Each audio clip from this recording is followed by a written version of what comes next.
जय श्री हरि। प्रभु आप सब श्रीमद् भगवत गीता के 18वें अध्याय के श्लोकों का श्रवण कर रहे हैं। पिछले दिनों आपने इसी अध्याय के श्लोक 12 का श्रवण किया था, जिसमें प्रभु ने बतलाया कि कर्म फल का त्याग न करने वाले मनुष्यों के कर्मों का तो अच्छा बुरा या मिला हुआ, ऐसे ही 3 प्रकार का फल मरने के बाद अवश्य होता है, किंतु कर्म फल का त्याग कर देने वाले मनुष्यों के कर्मों का फल किसी काल में भी नहीं होता है। ये आप लोगों ने श्लोक 12 में श्रवण किया था। प्रभु श्लोक 13 जो प्रारंभ हो रहा है, इस अध्याय के पहले श्लोक में अर्जुन ने, ध्यान से सुनिए, इसी अध्याय के पहले श्लोक में अर्जुन ने संन्यास और त्याग का तत्व अलग अलग जानने की इच्छा प्रकट की थी। किससे? प्रभु श्री कृष्ण से। उसका उत्तर देते हुए प्रभु श्री कृष्ण ने दूसरे और तीसरे श्लोकों में इस विषय पर विद्वानों के अलग अलग मत बतलाकर अपने मत के अनुसार चौथे श्लोक से 12वें श्लोक तक त्याग का यानी कर्मयोग का तत्व भली भांति अर्जुन को समझाया प्रभु ने। अब संन्यास का यानी सांख्य योग तत्व समझाने के पहले, सांख्य योग तत्व समझाने के लिए पहले सांख्य सिद्धांत के अनुसार कर्मों की सिद्धि में 5 हेतु बतलाए हैं, 5 कर्म बतलाए हैं। क्या कर्मों की सिद्धि है? तो इसी कर्म में श्लोक 13 से ये प्रारंभ होता है। ये 5 सिद्धि क्या है, इसके बारे में आप जानेंगे श्लोक 13, 14 और 15 में। तो प्रभु श्लोक प्रारंभ हो उसके पहले प्रभु से नम्र निवेदन, तुमेव माता च पिता तुमेव बंधुश्च सखा तुमेव विद्या दर्विनं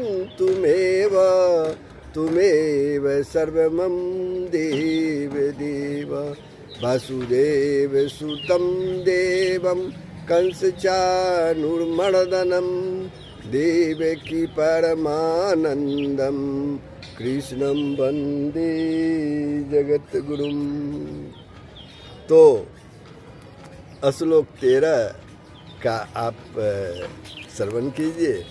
प्रभु श्लोक 13 प्रारंभ हो उसके पूर्व आप लोगों से नम्र निवेदन है, वीडियो को अवश्य सब्सक्राइब करेंगे, अपने विचार कमेंट बॉक्स में लिखेंगे, साथ ही लाइक करेंगे, शेयर करेंगे। जय श्री हरि। तो श्लोक 13, पंचेतानि महाबाहो कर्णानि निबोध में सांख्य के कृतान्ते प्रोक्तानि सिद्धये सर्व कर्मणाम।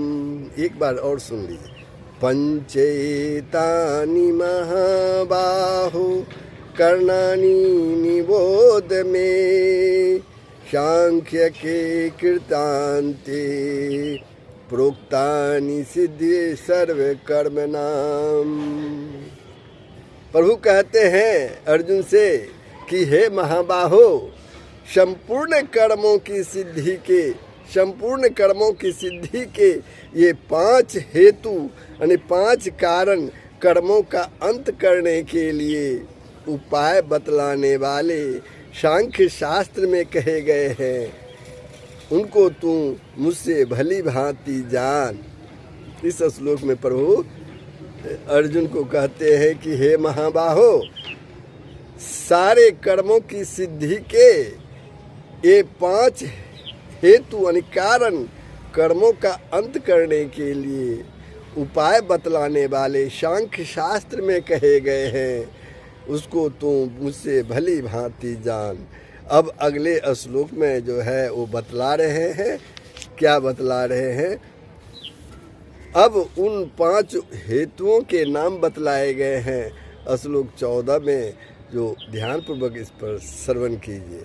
अधिष्ठानम तथा कर्ता करणम च पृथग्विधम विविधाश्च पृथक्त्वे चेष्टैतेवं चैवात्र पंचमम्। फिर से एक बार सुन लीजिए श्लोक 14 में प्रभु क्या करें। अधिष्ठानम तथा कर्ता करणम च पृथग्विधम विविधा च पृथक चेष्टादेवं च एव अत्र पंचमम्।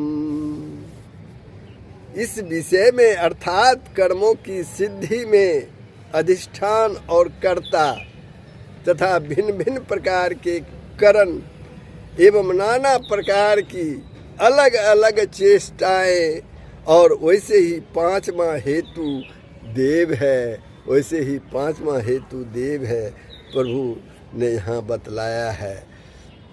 अब 6ठे श्लोक में 15वें श्लोक में देखिए प्रभु क्या कहते हैं। तो शरीर वांग मनोभिर्यत कर्म प्रारभते नर न्यायं वा विपरीतं वा पंचते तस्य हेतवः। एक बार और सुन लीजिए। शरीर वांगनो भी यत कर्म प्रारभते नर न्यायं वा विपरीतं वा पंचते तस्य हेतवः।